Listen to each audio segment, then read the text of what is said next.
All right, welcome to The Boost, conversations with people promoting mental health.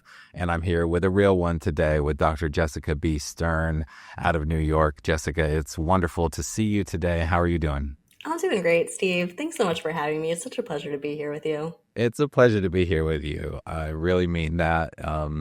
You're something of a celebrity in my eyes. And I want to talk about it today, actually, for the benefit of our audience is how do you make these connections and get these, articles and these interviews and you host shows and you do speaking and all of these things. It's incredible what you do and how you do it. So I want to get into all of that.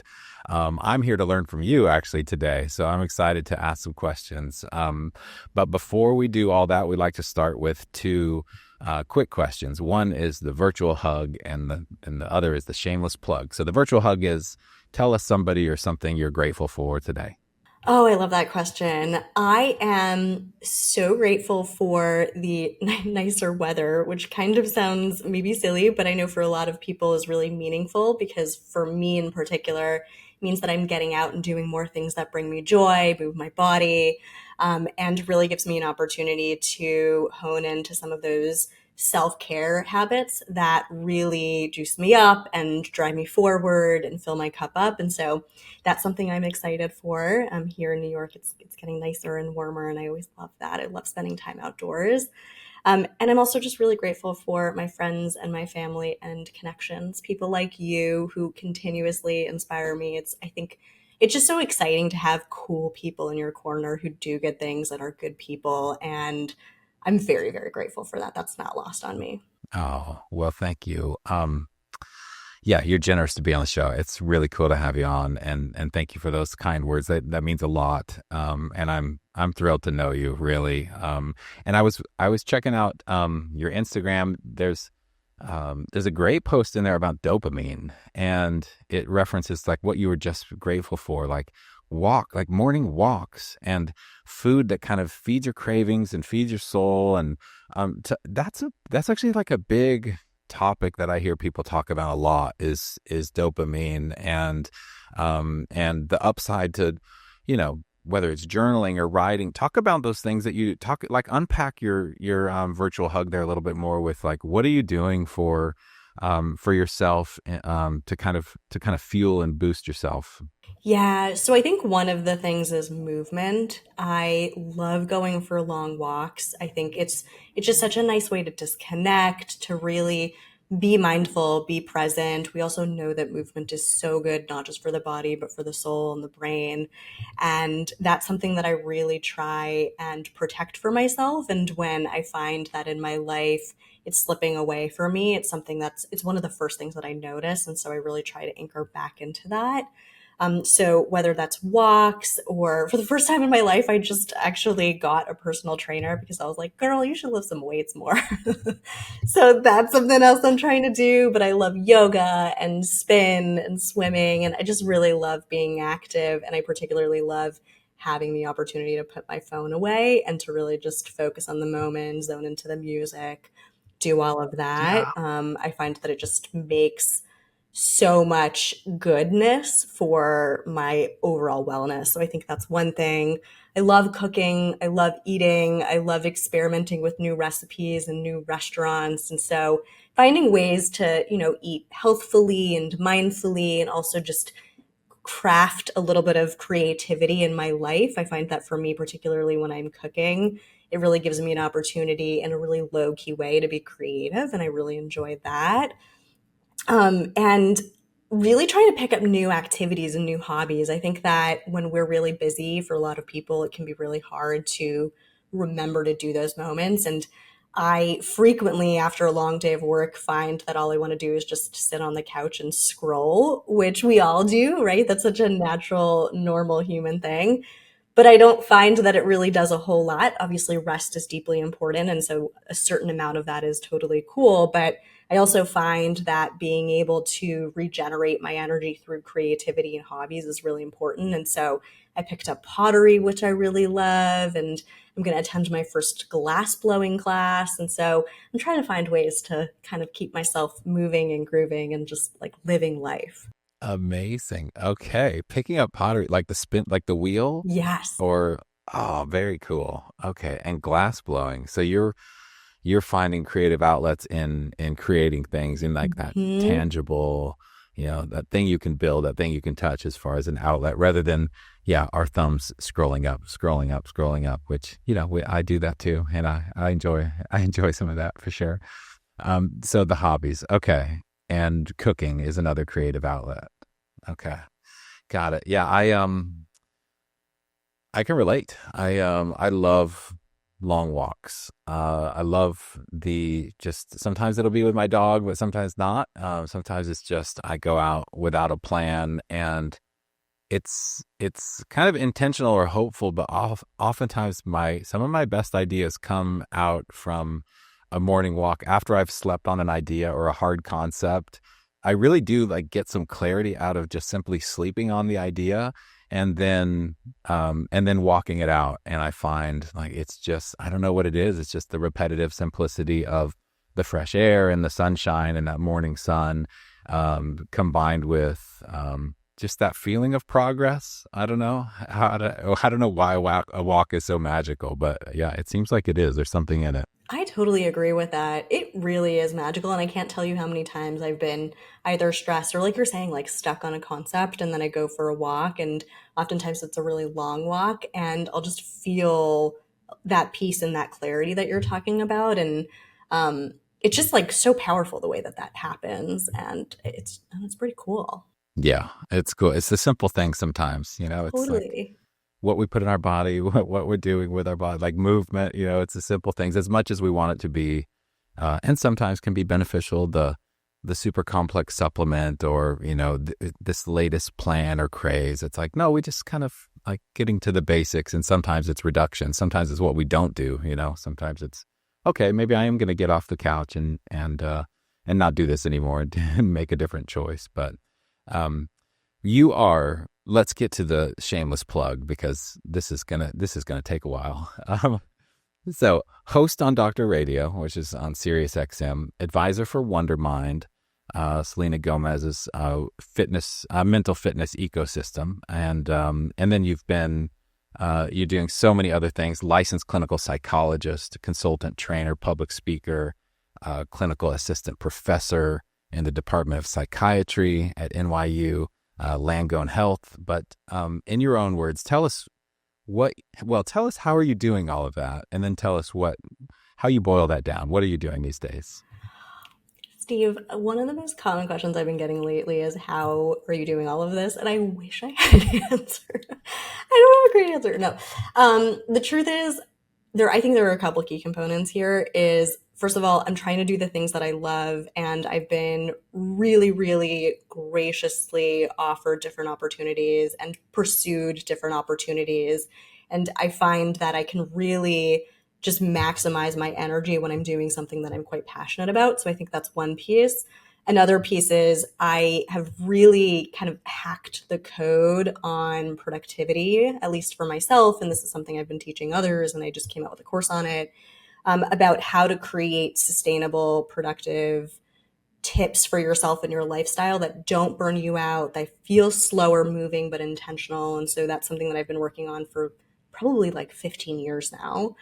Is that your Mayhem to Magic course, or is that Yes. another one? Okay. Yeah, it's that one. So that's another piece.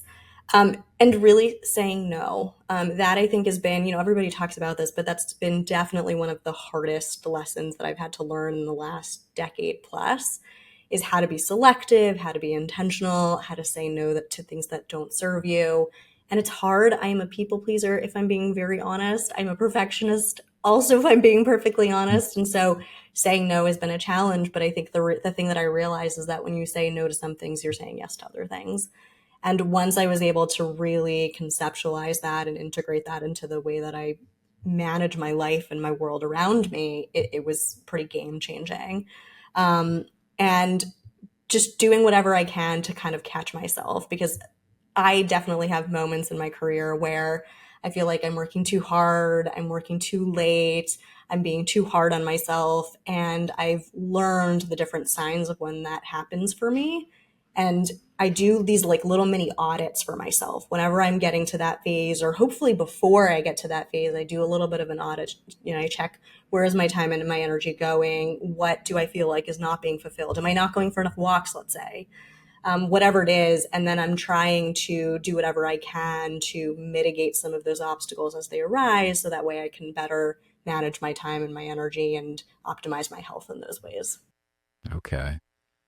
Well, I really can relate to a number of those points, and maybe it's why I feel like a special affinity or something. I mean, yeah, the people pleaser thing to the hidden perfectionist.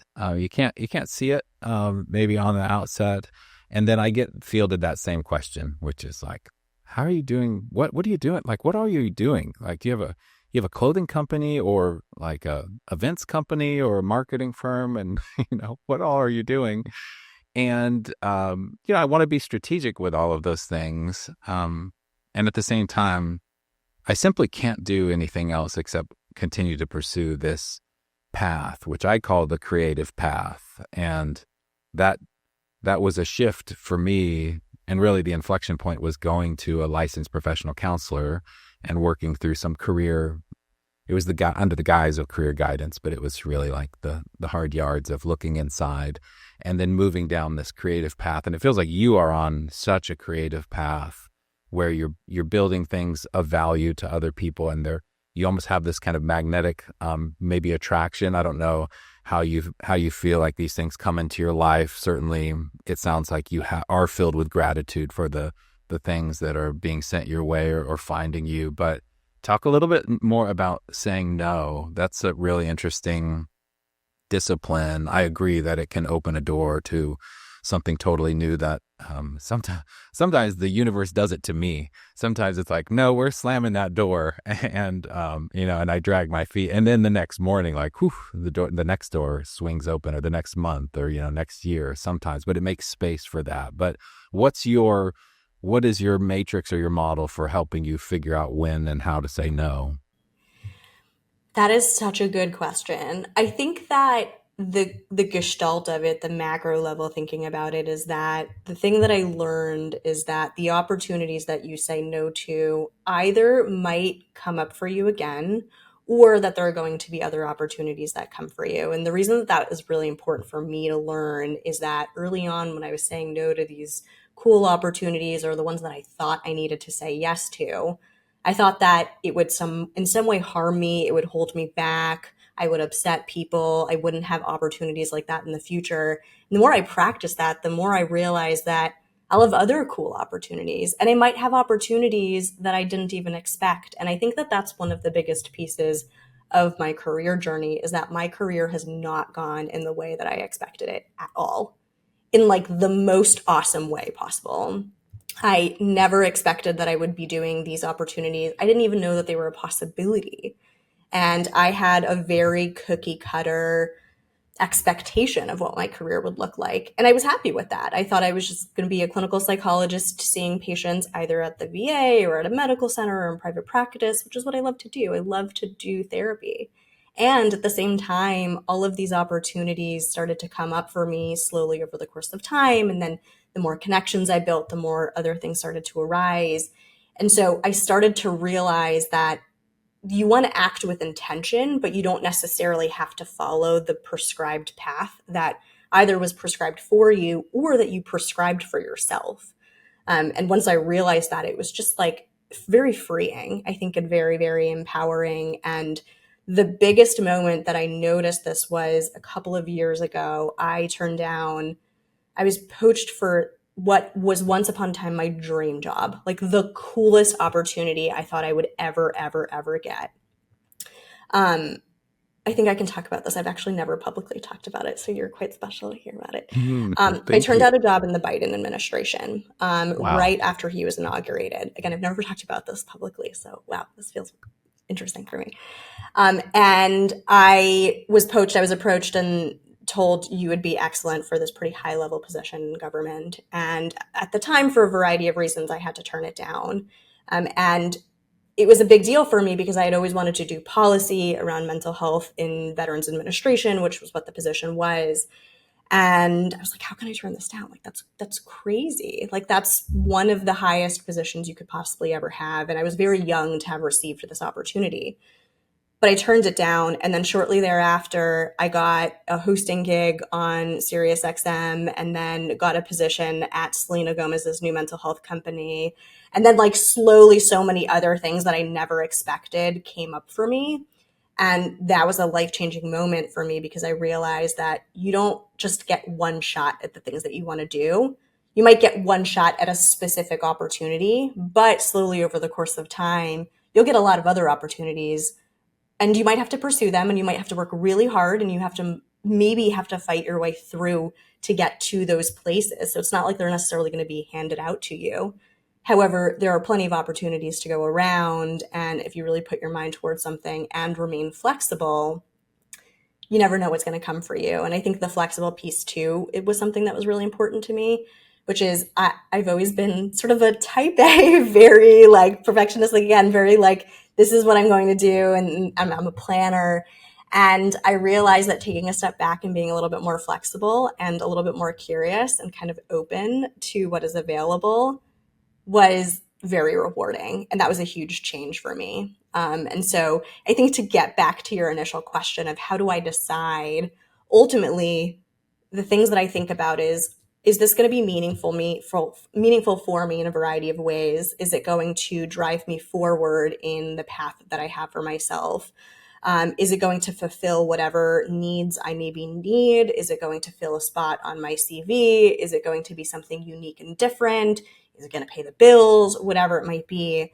And so I decide those things. And then I also, something that I've gotten better at over the last couple of years in particular, is deciding what my mission is and seeing myself as a brand, and what is my mission as my brand, and does this either fulfill the mission of my brand, or does it expand the mission of my brand in a way that aligns with what I want it to be moving forward? And Mm. answering some of those questions kind of allows me to decide, do I want to say yes, or do I want to say no, or do I want to say maybe later? Because that's another option I didn't realize was possible too. Yeah, sure. Well, I mean, thank you for sharing that, being vulnerable and that, share that publicly. We can always edit it out later if you want, but we can leave it in if you want. It's up to you. But it's not surprising from my perspective that um, an abundance of opportunities would flow your direction, but it's very different for us sometimes to see that ourselves when this is our one life, our one chance, and we're only 21 once, and there gets to be like quite a bit of pressure I could put on myself to make sure I'm optimizing or maximizing these opportunities, and opportunities do come and go. But I guess, I mean, it's kind of a popular thing to say, abundance mindset, but it was really kind of a binary switch that went off in me, was this kind of scarcity road I was going down, where it was very zero sum. It was very I win or else, and it turned into me kind of forcing down a road um,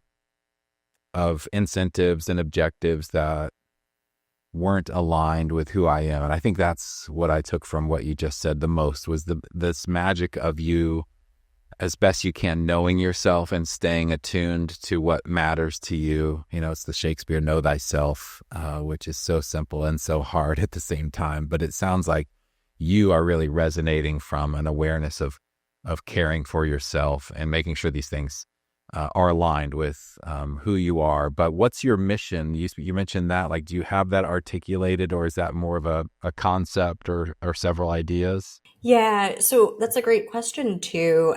I think that my mission ultimately relies on helping people, and people means not just individuals, but companies, entities, agencies, etc., live more aligned with their values.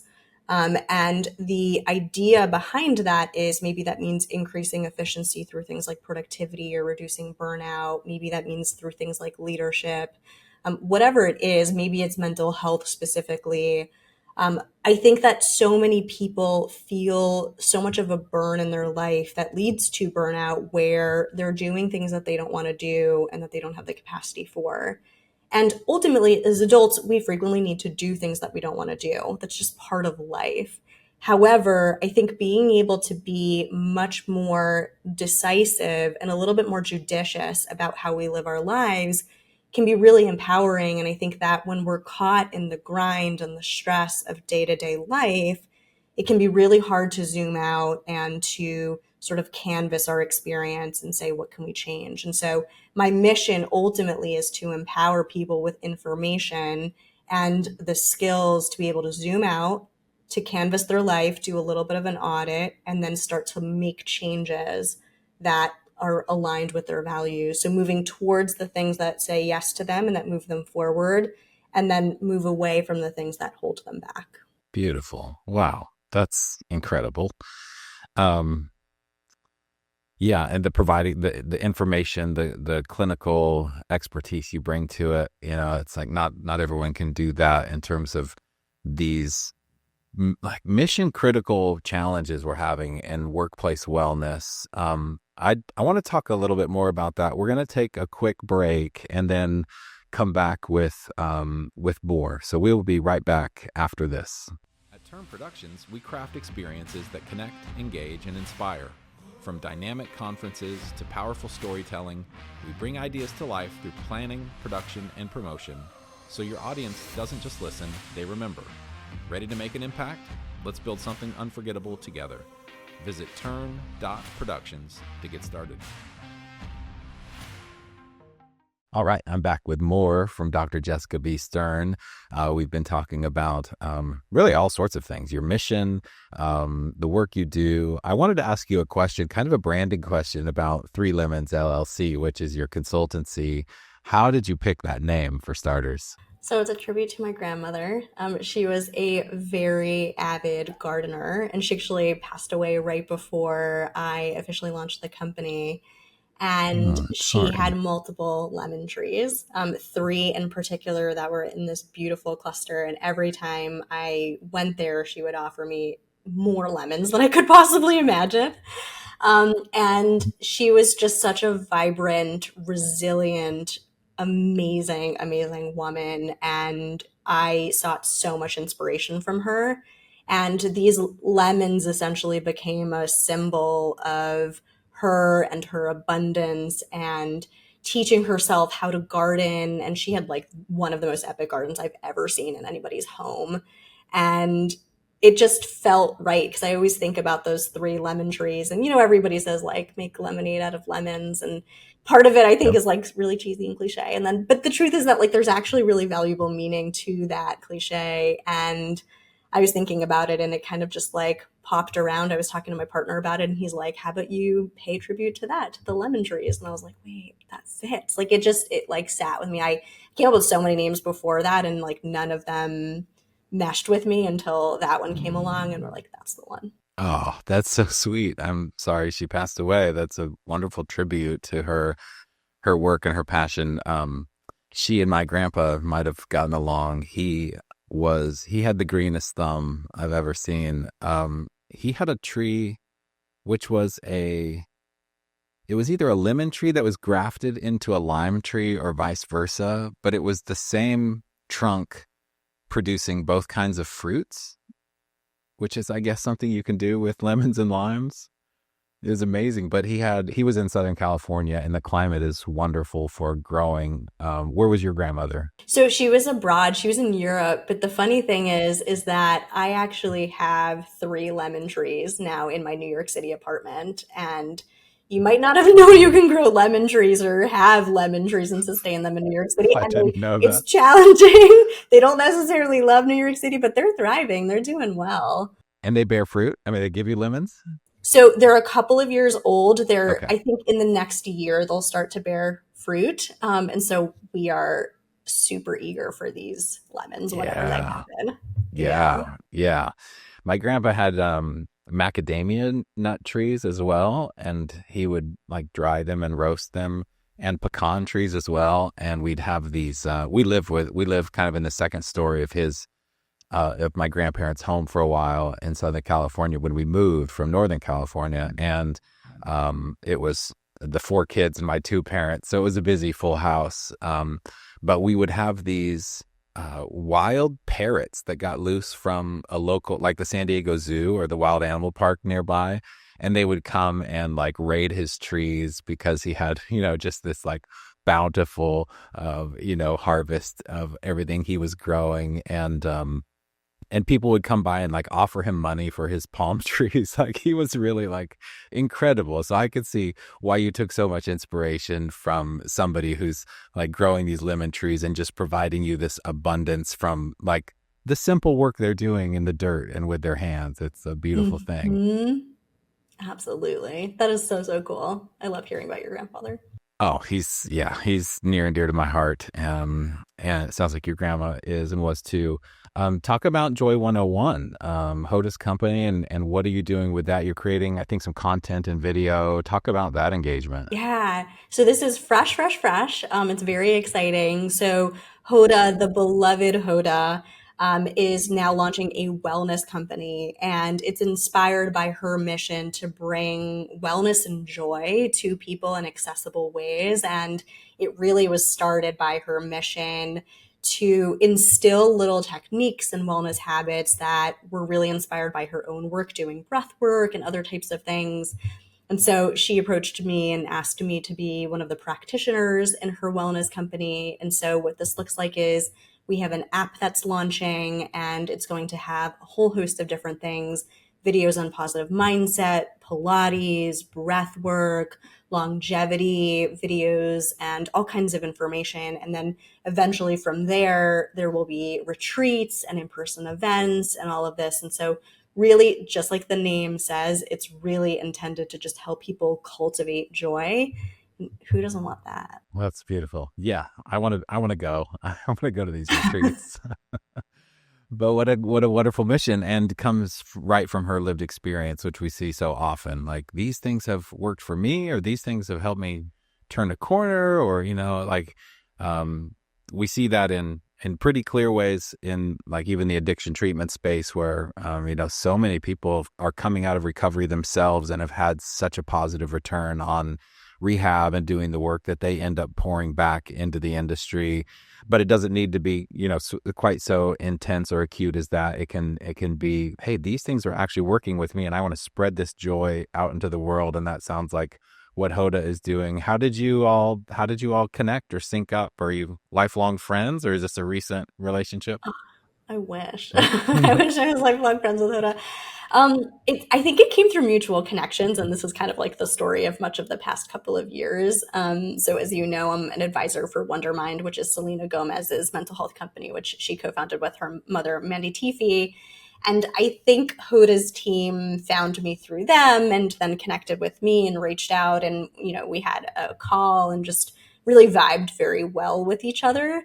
And I think that Hoda's team was just doing everything they could to find different people with different perspectives and also experience. So it's supposed to be a very evidence-based app with, practitioners that have meaningful experience doing this work. And they found me and reached out and were like, hey, do you want to join this project? And I was like, of course.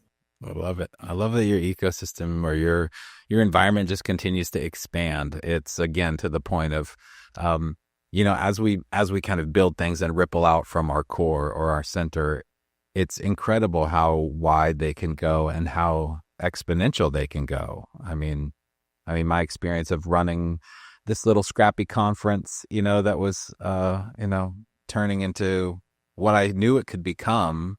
It took so much work at the beginning, and it's still tons of work, but to see the snowball effect, I guess, is what I'm thinking of, or the momentum where now it's not quite such a effort to get the word out because people have heard of it. And then it's kind of reinforcing our mission and our vision and where we're taking things. And it feels like that's what the universe is doing with you, is like just here's this bountiful opportunity after opportunity that you can decide and say yes or no to.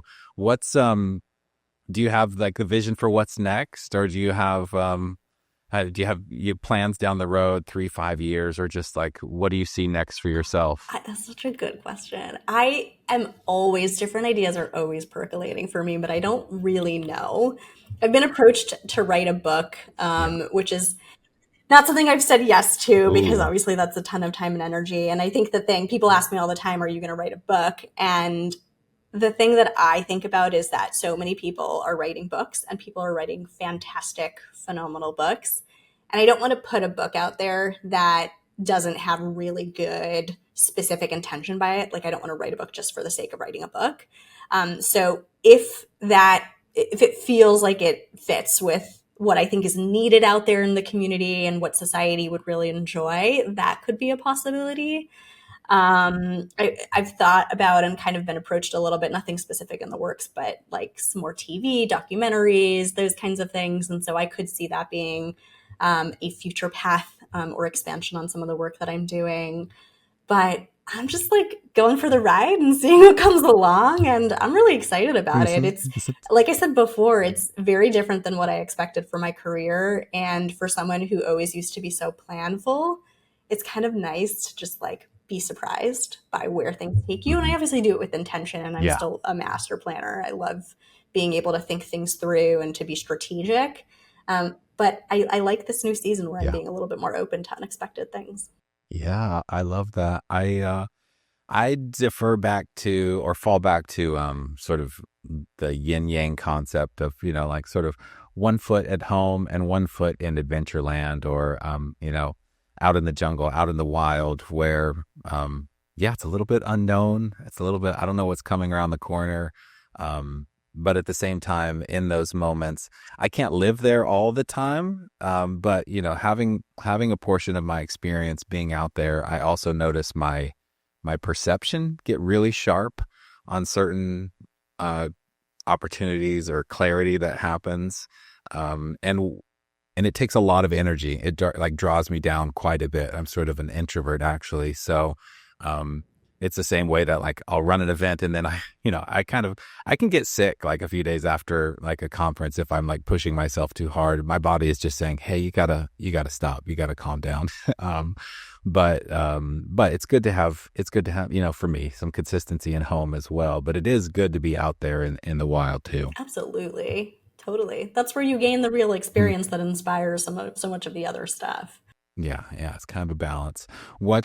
So you have a book in mind. What do you like to read? What kind of content are you taking in, or podcasts or audiobooks? Like what's something you've been enjoying lately? I mean, aside from the boost, You've watched all 70 episodes, haven't you? I have. I'm catching up. I haven't even watched all 70 episodes.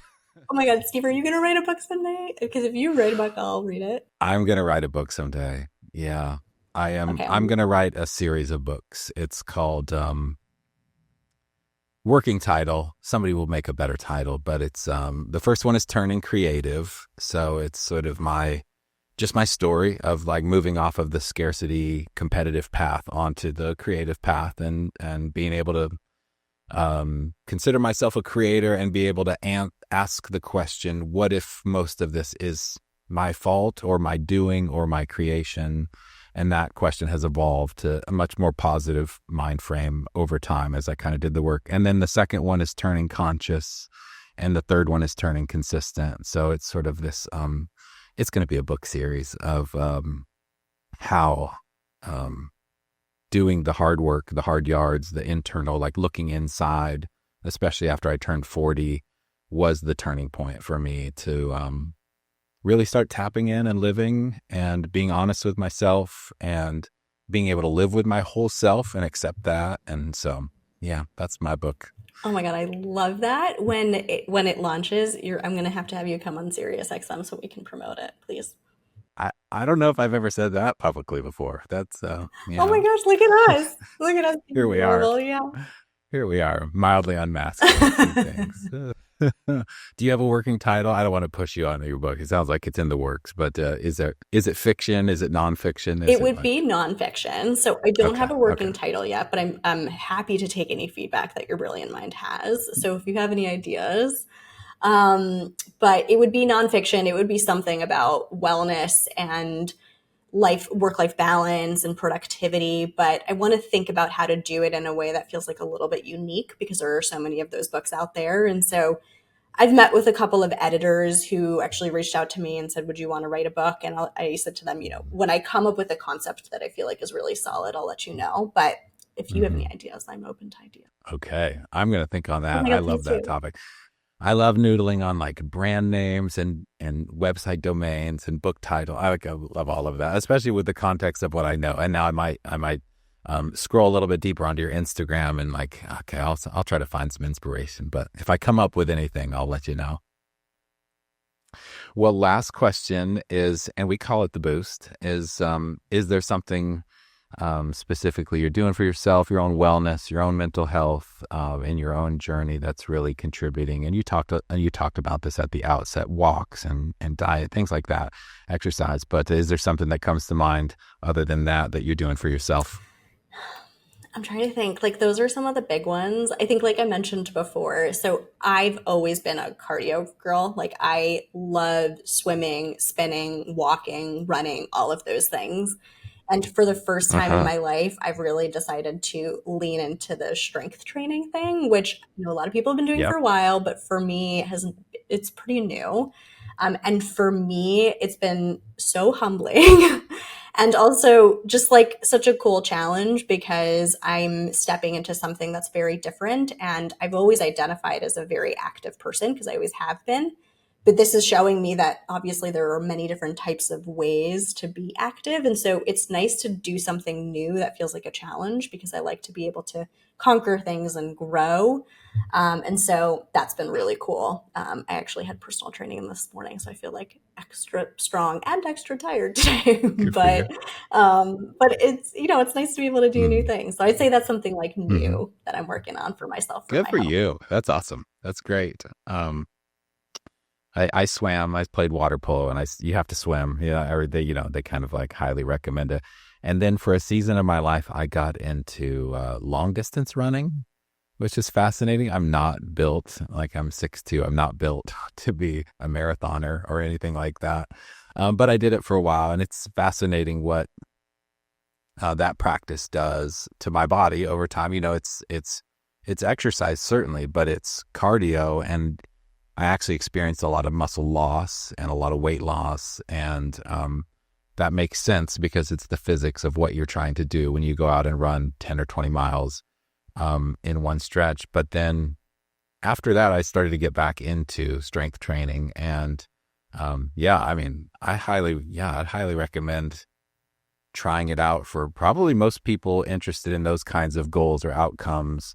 And at this point in my life, I'm sort of doing it for longevity. I mean, it's like even some of the basics, like as you get older, a lot of the reasons for seniors falling and breaking their hip is like the quadricep, the lack of quadricep muscle to catch you when you trip. That's the muscle that fires off. So it's really kind of functional at this point of my life. I'm really trying to impress anybody, but yeah, good for you for like just going out and trying to starting to conquer that counterbalance to cardio, which is also so wonderful for our hearts and our lungs and things like Totally. that. Thank you. Appreciate that. Yeah, for sure. Thanks for sharing. And thank you for being here so much. It's a real delight to talk with you. Oh my goodness. Thank you so much for having me, Steve. You were always such a pleasure to talk to, and I always just learn from you and I feel inspired by you. So thank you for having me. Okay. Well, I'll come up with some working book titles that you can redline and scrap. And then, but I'm also going to look for more reasons we can talk soon. So thanks again. Awesome. Thank you. All right. Till next time.